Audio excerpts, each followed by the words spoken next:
Hi guys, मेरे आज के इस वीडियो में आप एक ही छोटे से कैप्सूल में क्रिएटिन के बारे में सब कुछ जानने जा रहे हैं। तो प्लीज इसको शुरू से लेकर के एंड तक जरूर देखिएगा, क्योंकि इस वीडियो को देखने के बाद आपको क्रिएटिन के बारे में छोटी से छोटी जानकारी के लिए कहीं भी जाने की जरूरत नहीं है, सब इसी में मौजूद है। चलिए बात करते हैं क्रिएटिन की।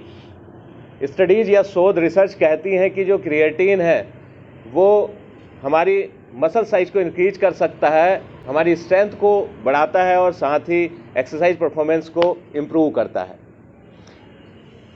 इसके इतर भी इसके कई सारे बेनिफिट्स हैं, जैसे कि ब्रेन हेल्थ को इम्प्रूव करता है और इसके चलते ये हमारे को न्यूरोलॉजिकल डिजीजेस से हमारी प्रोटेक्शन करता है। हालांकि कई लोगों का ये मानना है कि जो क्रिएटिन है वो शरीर के लिए नुकसानदायक है, लेकिन अभी तक रिसर्च के माध्यम से इस प्रकार के एविडेंसेस नहीं है कि क्रिएटिन हमारी बॉडी के लिए नुकसानदायक हो जो ऐसा कहते हों। जो एथलीट्स हैं और बॉडी बिल्डर्स हैं उनके बीच में ये बड़ी आम बात है कि क्रिएटिन को लेना, वे क्रिएटिन का यूज करते हैं। बहुत ही पॉपुलर सी चीज़ है, सप्लीमेंट के रूप में क्रिएटिन का इस्तेमाल करते हैं। क्रिएटिन है क्या? क्रिएटिन बॉडी में मसल के अंदर नेचुरली होता है और बॉडी इसे अमीनो एसिड्स ग्लाइसिन और आर्जिनिन के माध्यम से खुद प्रोड्यूस कर सकती है। जो ये क्रिएटिन है ये बॉडी में मसल को एनर्जी प्रोडक्शन करने में हेल्प करता है, किसी भी हैवी लिफ्टिंग या फिर हाई इंटेंसिटी वर्कआउट के लिए। हाई इंटेंसिटी वर्कआउट से समझते हैं कि जैसे जिम के अंदर हम वेट लिफ्टिंग कर रहे हैं जिसमें सडन और अचानक से हमें ज़्यादा स्ट्रेंथ की और ज़्यादा एनर्जी की ज़रूरत होती है। जैसे स्प्रिंट, जो स्प्रिंटर्स हैं, छोटी रेस के जो धावक हैं, जो 100 मीटर्स 200 मीटर्स या 400 मीटर्स दौड़ते हैं, उन्हें तुरंत एक कम समय में बहुत ज़्यादा एनर्जी की ज़रूरत होती है। जैसे स्प्रिंटर है उसको तो जो वर्ल्ड का रिकॉर्ड है वो 10 सेकंड से नीचे का है, तो सेकंड्स में उसे बहुत ज़्यादा एनर्जी की ज़रूरत होती है। तो ऐसे में ये क्रिएटिन एनर्जी सिस्टम बहुत ज़्यादा काम करता है। जैसे शॉट पुटर हैं या फिर डिस्कस थ्रोअर हैं, या हम फुटबॉलर को भी ले सकते हैं कि जो फुटबॉलर है उसके गेम में क्या होता है, उसे अचानक से बहुत स्ट्रेंथ वाले मूवमेंट करने होते हैं कि इंस्टेंट एनर्जी की ज़रूरत होती है अक्सर गेम खेलते समय। तो उनके केस में जो हाई इंटेंसिटी वर्कआउट है, आप इससे समझ सकते हैं कि बहुत सारे एग्जाम्पल मैंने आपको दिए, और भी कई सारे ऐसे एग्जाम्पल होंगे जिसमें हमें क्रिएटिन की जो इंटेंस आपको इंस्टेंट एनर्जी आपको देगा।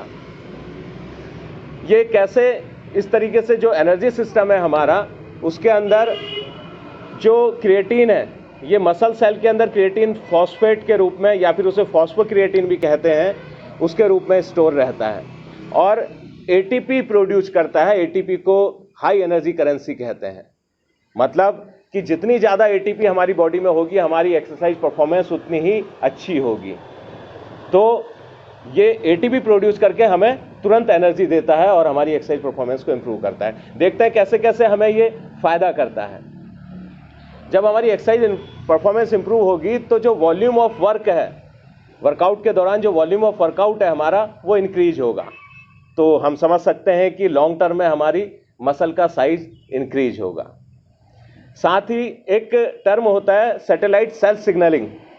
ये सैटेलाइट सेल सिग्नलिंग को इंप्रूव करता है, जो कि इंक्रीज करती है मसल रिपेयर को और मसल रीग्रोथ को। और हाइड्रेशन, आप लोगों ने सुना होगा कि जो क्रिएटिन है वो वाटर को पुल करके मसल सेल के अंदर लाता है और वाटर रिटेंशन कैपेसिटी सेल की बढ़ा देता है। इस प्रकार से वो सेल को वॉल्यूमाइज करता है, उसके वॉल्यूम को वाटर रिटेंशन करके बढ़ा देता है, तो हमारा मसल साइज भी इंक्रीज हो रहा होता है। साथ ही जो मसल ब्रेकडाउन है, अगर क्रिएटिन इंटेक कर रहे हैं तो ये जो है मसल को ब्रेकडाउन होने से, यानी कि प्रोटीन को ब्रेकडाउन होने से रोकता है। तो इसका मतलब है कि मसल की रिकवरी या मसल का गेन और साइज हमारा बढ़ रहा है। साथ ही बॉडी के अंदर एक प्रोटीन मायोस्टैटिन होता है। तो प्रोटीन मायोस्टैटिन होने से क्या होता है कि जो मसल की ग्रोथ है या मसल का सिंथेसिस है उसको ये रिड्यूस करता है।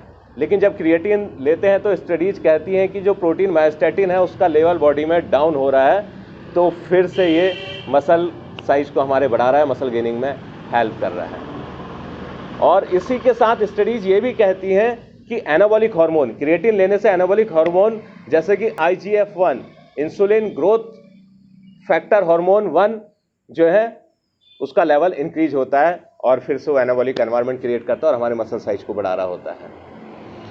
इसके साथ साथ ये ब्रेन हेल्थ को भी इम्प्रूव करता है और जैसा कि मैंने पहले भी कहा कि हमारे को न्यूरोलॉजिकल डिसऑर्डर के आगे सुरक्षा प्रदान करता है। चलिए, इतनी सारी बात हुई तो ये भी जानना जरूरी है कि कैसे इस क्रिएटिन को सप्लीमेंट के तौर पे, सप्लीमेंट और क्रिएटिन इसके बारे में थोड़ा सा जानते हैं। अभी आप लोगों ने देखा कि नेचुरली जब बॉडी के अंदर क्रिएटिन है तो हमें सप्लीमेंट लेने की जरूरत क्यों है। तो मैं बता देना चाहूँगा कि बॉडी इसे नेचुरली प्रोड्यूस करती तो है और इसमें भी कई सारे फैक्टर्स हैं जो डिपेंड करते हैं कि बॉडी के अंदर कितना क्रिएटिन होगा, कितना उसका लेवल होगा। जैसे कि मीट इनटेक, आप मांस खाते हैं या नहीं, आप एक्सरसाइज करते हैं या नहीं, तो इस प्रकार के कई सारे फैक्टर्स हैं जो डिसाइड करते हैं कि आपके अंदर क्रिएटिन कितना होगा। और जब आप बॉडी के अंदर जो नेचुरल उसका लेवल है उसको यूटिलाइज करते हैं तो आपको 8 से 10 सेकंड के लिए इंस्टेंट एनर्जी देता है। और जब आप उसको सप्लीमेंट कर लेते हैं, यानी कि बॉडी के अंदर क्रिएटिन के लेवल को थोड़ा सा बढ़ा लेते हैं, तो वो 4 to 5 सेकंड्स के लिए और ज़्यादा एनर्जी देना शुरू कर देता है। इसका मतलब अब आप इंस्टेंटली 10 to 15 सेकंड्स के लिए इंस्टेंट एनर्जी, एक सडन एनर्जी का बहुत बड़ा बंच अपने अंदर प्रोड्यूस कर सकते हैं और उस परफॉर्मेंस को और ज़्यादा स्ट्रेंथ के साथ कर सकते हैं। तो ये 10 to 15 सेकंड्स के लिए, और जो कि आप समझ सकते हैं कि लॉन्ग टर्म में वो एडिशनली कितना बेनिफिट आपकी एक्सरसाइज के लिए, आपकी एथलेटिक परफॉर्मेंस के लिए और आपके मसल साइज के लिए देने वाला है। तो इसके लिए क्रिएटिन को सप्लीमेंट के रूप में एथलीट्स और बॉडी बिल्डर्स बहुत ज़्यादा यूज करते हैं। तो जब सप्लीमेंट की बात आई गई है तो कैसे इसकी डोजिंग करनी चाहिए और क्या इसकी टाइमिंग होनी चाहिए, इस पर भी थोड़ा सा प्रकाश डाल ही लें। जो लोग क्रिएटिन को लोडिंग की तरह से, लोडिंग फेज के रूप में यूज करते हैं, उन्हें कैसे करना चाहिए? Per day 20 gram of creatine 5 से 7 दिन के लिए उन्हें बॉडी में लोड करना चाहिए। 5 से 7 दिन जो 20 ग्राम की हम लोडिंग कर रहे हैं उस 20 ग्राम को एक बार में नहीं, आप पूरे दिन में बराबर टाइम इंटरवल पे 5-5 ग्राम एक टाइम पे लेकर के उस 20 ग्राम को throughout the day, whole day आपको अलग अलग टाइम पर लेना है। उसके बाद फिर जो 5 से 7 दिन के बाद का समय, उसमें आप 3 से 5 ग्राम क्रिएटिन पर डे ले सकते हैं। जैसा कि आपने जाना कि ये जो क्रिएटिन है उसकी विशेषता है कि वो वाटर को पुल करके मसल सेल के अंदर लाता है, यानी कि मसल सेल की वाटर रिटेंशन कैपेसिटी को बढ़ाता है। तो फिर ध्यान रखें कि जब भी आप क्रिएटिन लें तो 1 गिलास पानी, करीब 100 से 150 ml पानी आप उसके साथ जरूर इनटेक करें। इसमें साइकिलिंग का कोई बेनिफिट नहीं पाया गया है। तो जो ये 3 से 5 ग्राम की डोज है वो आप लॉन्ग टर्म तक आराम से ले सकते हैं, आपको साइकिलिंग करने की ज़रूरत नहीं है। और जो लोग लोडिंग फेज नहीं करना चाहते हैं, वो इस 3 से 5 ग्राम की डोज को पर डे के हिसाब से लगातार ले सकते हैं। लेकिन उनके केस में ऐसा होगा कि जब हम लोडिंग कर रहे थे तो आपका जो क्रिएटिन का, बॉडी क्रिएटिन जो लेवल है वो रैपिड इंक्रीज कर जा रहा था, 1 वीक में ही वो मैक्सिमाइज हो जा रहा था। लेकिन अब जब आप लोडिंग फेज में नहीं है तो 3 से 4 हफ्ते आपको लगते हैं कि आपकी बॉडी का जो अपना क्रिएटिन लेवल है उसको मैक्सिमाइज होने में। तो इतना बस अंतर होगा। साथ ही जैसा कि आप लोगों ने जाना कि क्रिएटिन कोई नुकसानदायक नहीं है, तो जो लोग हेल्दी इंडिविजुअल्स हैं, ऐसा माना जाता है, लोग ये, उनमें भ्रांति है कि ये किडनी और लीवर पे गलत इफेक्ट डालता है। लेकिन जो हेल्दी इंडिविजुअल्स हैं जिनको किडनी या लीवर की कोई प्रॉब्लम नहीं है, वो आराम से क्रिएटिन को ले सकते हैं इस 3 से 5 ग्राम की डोज के साथ।